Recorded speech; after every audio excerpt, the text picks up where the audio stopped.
एक लड़की जिसका नाम मोनी था, वो अपने बड़े भाई सोनू के साथ घर पर अकेली थी।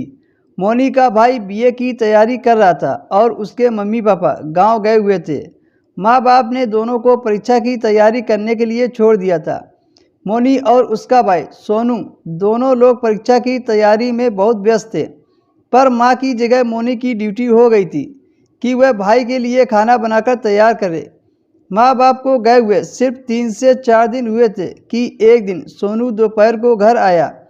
मोनी अपने कमरे में बैठी पढ़ाई कर रही थी। मोनी ने भाई के लिए खाना निकालकर तैयार किया और भाई के कमरे में खाना लेकर गई। मोनी खाना देकर मुड़ी ही थी कि उसे ऐसा लगा कि कमरे में कोई लड़की है। यह देखकर वो चौंक गई, पर अपने भाई से कुछ नहीं बोली और वहाँ से चली आई और सोच रही थी कि हमारे घर में अजनबी लड़की कौन है और मेरे भाई के कमरे में क्या कर रही है। मोनी ने सोचा चलकर देखता हूँ माजरा क्या है। इतने में सोनू वहाँ पर आ गया और अपनी बहन से बोला, 2 कप चाय बना दो, मैं और मेरा दोस्त कमरे में पढ़ाई कर रहे हैं। उसके बाद मोनी चाय बनाने किचन में चली गई। चाय बनते ही सोनू किचन में पहुँच गया और 2 कप चाय लेकर अपने कमरे में चला गया और मोनी अपने कमरे में जा रही थी। सीढ़ियों के बगल में सोनू के कमरे का जंगला था और जब मोनी को रहा नहीं गया तो उसने जंगले से झांक कर देखा तो उसके होश उड़ गए। कमरे के अंदर मोनी का भाई और वह लड़की ऐसी हालत में थे। मोनी ने दोनों को देखकर अपना आपा खो दिया। मोनी अभी 16 साल की थी और मोनी पहली बार अपनी आंखों से मर्द औरत का ऐसा रिश्ता देखा था। वो अपने कमरे में गई और सो गई। कुछ देर के बाद उठी तो एक लड़की का फ़ोन आया। वो बोल रही थी कि सोनू, मुझे तुम्हारी बहुत याद आ रही है। यह सुनते ही मोनी समझ गई कि ये वही लड़की है जो सुबह मेरे भाई के कमरे में थी।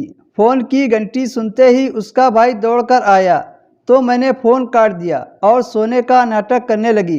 मोनी के भाई ने उस लड़की को फ़ोन लगाया और गंदी गंदी बातें करने लगा। ऐसी बातें सुनकर मोनी को नशा सा हो रहा था। करीब आधे घंटे बात करने के बाद सोनू वहाँ से चला गया। अब मोनी रात भर वो सीन और वो बातें सोचकर उसका मन कुछ गलत करने को करने लगा। वो दिन रात यही सोचती रहती थी कि भाई ऐसा क्यों करते हैं। जो कम उम्र की मासूम लड़की सोच भी नहीं सकती थी, अब उसके भाई ने उसका खूब फ़ायदा उठाया और रोज़ उस लड़की को घर पर बुलाकर खूब मज़े करता। मोनी भी सीढ़ी के जंगलों से अपने भाई का खेल देखती रही।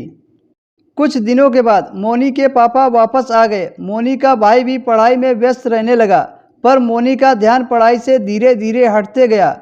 मोनी के पापा ड्यूटी चले जाते और मोनी का भाई कॉलेज चला जाता। इस वजह से मोनी दिन भर घर पर अकेली रहती और मोनी गंदी गंदी मैगजीन पढ़ने लगी। एक दिन की बात है, मोनी छत पर कपड़े सुखाने के लिए गई। उसने एक लड़के को देखा। वो अपनी छत पर पतंग उड़ा रहा था।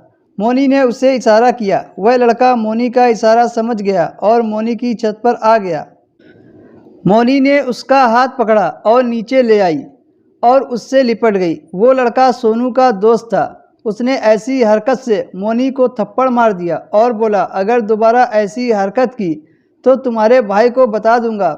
उसके बाद भाई घर पर आ गया तो देखा कि मोनी रो रही है। सोनू ने मोनी से पूछा क्या हुआ, तो अपने भाई से लिपट गई। उसका भाई समझ गया था कि मेरी बहन क्या चाह रही है। उस दिन भाई बहन के रिश्ते में दाग लग गया और उन्होंने वो कर डाला जो सोनू उस लड़की के साथ करता था।